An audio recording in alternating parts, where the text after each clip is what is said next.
We are here. It is Saturday night. Look at what we have. Joe Begos, Matt Mercer from Jimmy Stiggs. Me and Tony just got out of this movie. This is the director and main actor and writer and producer and basically everything. You guys did almost this entire movie pretty much like by yourself in your apartment. How did you do an entire movie in your apartment without getting the cops called every day? Because if you know this movie, it's a lot. It's loud and it's messy, and I don't know how you guys did it. How did you, did you guys have any trouble at all? No, just winged it and hoped that nobody would say shit. I would have big parties in my house all the time, so I think they were just used to the noise, and I think that all the nice families who live around me didn't want to complain because they see Charles Manson fucking walking out of the apartment all the time. So yeah, we were going to deal with complaints if we got it, but we didn't get any. So. Nice. Obviously, this is a super, it's horror, but it's it's fun. It's very entertaining. But when you see it on the bill, you see, okay, just Jimmy Stiggs. How do you want people to go into this movie? Completely blind, or just what would you say to someone who's looking at all the other movies and goes, I want to see this one? What would you say? Why should they see yours? Because they don't make movies like this anymore, and I don't think that there's another movie that's come out in the past 10 years that's anything resembling a psychedelic, drug-fueled, cocaine splatter movie shot on 16 millimeter. And it's like if Peter Jackson or Sam Raimi got into a Brundlefly machine with Gaspar Noé and made a 16 millimeter independent movie. Yeah. So if that sounds like your jam, then you should fucking watch the movie. Yes. Yeah, all practical on 16. It's the real deal, and it's super kinetic, and it's a ride that once you get on, it just doesn't stop. I will say that's one of the things is after watching this, I was tired. I was man, because you guys are always punching, kicking, screaming, pushing, shoving, just there's so much happening, and you're just screaming all the time. And it's you get tired watching it because you're just man, you guys are just nonstop. It's just visceral. Dude. I was how do you do that? Because of just even just breathing. Hard is tough to do, but then on top of all the you guys moved so much, and that was crazy. It was really physical. Did anybody get hurt? Were there any injuries slamming into corners or banging off stuff? I split my head open. Yeah. Which I guess I got delirious because I split my head open, and then our one of our makeup girls was cleaning up the wound in my head, and I was sitting there, and it was 1 a.m, and I'm let's watch Weekend at Bernie's 2. And they're oh, you're fucked up. Hey, bud, hey, no. And they're you shouldn't shoot anymore. And then they all left. You need to watch Weekend at Bernie's 1. No, part 2's better.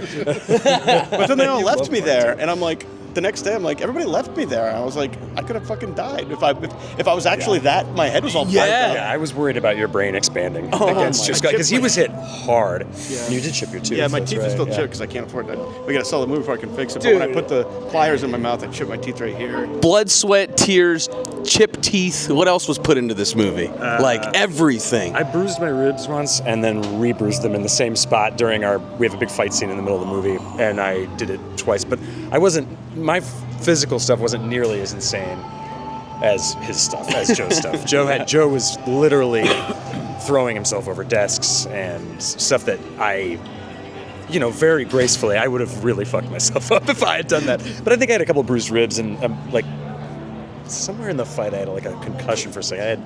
I was really nauseous the rest of the night, but that was about it. But you guys did all your own stunts. There was nobody. It was just it's just us, man. We got to do this. The night I had to run through a door in one scene, and it was just literally a door they bought at Lowe's, and they scored it with a camera shooting it like this, and he's I'm gonna fall right on you, and I'm fucking go through you guys. Yeah, I was so get the shot. That's exactly what it was. Coward. It was just get the shot, coward. Basically. I love that. And so then you have all the pressure of I better do this right because it's one door and it's made of it's real. And if you land on him and knock his ass out or crush the camera, damn it, Yeah. All right, so how has the reception been for you guys so far? Talking to people, has it been meeting or seating or right where kind of where you expected or?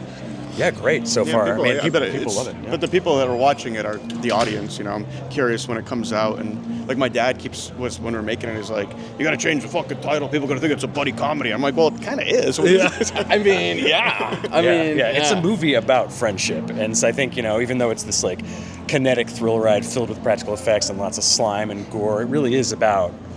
I think that comes through, and why people are especially hooked into it is because it's about these two guys struggling with their friendship, and one of whom is, you know, one's abandoned the other one. They don't work together anymore, and they in the middle of a crisis have to come to terms. I love that, because there is that whole like, I just have to kick the shit out of you and now I can forgive you, and it's just like that. It's almost a trope in like bro movies, but it's like you guys do it so well, because then you're just like, fuck you, I'm not ready yet, I gotta kick your ass, and then it was like, I was never trying to kill you, and it's like bullshit. Like, dude, that dynamic is hilarious. All right, we could talk all night. Last questions. Stylistic, I mean, just all, this is a very original all over, it's a super awesome movie, but where are your inspiration from? What are your favorite movies, or just like, I want to really bring this out? Like, what was your big inspiration, your big vision you wanted to bring out? I don't know. I mean, you know, I think it's just a bunch of stuff that's just deeply rooted in me, but, you know, I tried to make the most original thing I could. But I mean, obviously it comes from, like, you know, growing up loving Bad Taste and Evil Dead, and then also being a big fan of, like, Abel Ferrara and Gaspar Noé, so like it adds that gritty and stylistic thing to it.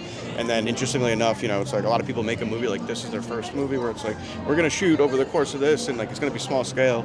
So it's like doing it as my 5th or 6th movie, I was able to kind of bring everything else I've learned into this. Mm-hmm. So it's just, I don't know, it's just a weird aggravation. And then, like, we went and made Christmas Bloody Christmas, and there was a lot of stuff that I, you know, learned on doing that movie. And then doing Christmas Bloody Christmas, I was able to bring better direction to the actors, because now that I was the lead actor, I knew how to direct actors better, and then I directed them. And that, like, so it was just a lot of different, it was just such an organic thing. And then also making a movie in the middle of it that I learned stuff. So it's like, it was just as, I honestly, like, where I was coming from when I started the movie is different. Like, I kind of I forgot some of the specifics because so much has happened, and then it became like so, I guess, direct. Like, you know, working on a fight scene for, like, where we had the fight scene with me and him, it was like a 6 months that we shot that, because it's like he's working a full-time job, and it's like, all right, come over tonight, we'll shoot for 4 hours, and then we do one shot, and then we get all covered up in blood and, like, rehearse it, and then we do one shot, and he's like, all right, I gotta go home. And like, after it was like 6-7 weeks principal photography, and then he went and made a much bigger movie, Christmas Bloody Christmas. I went and produced a movie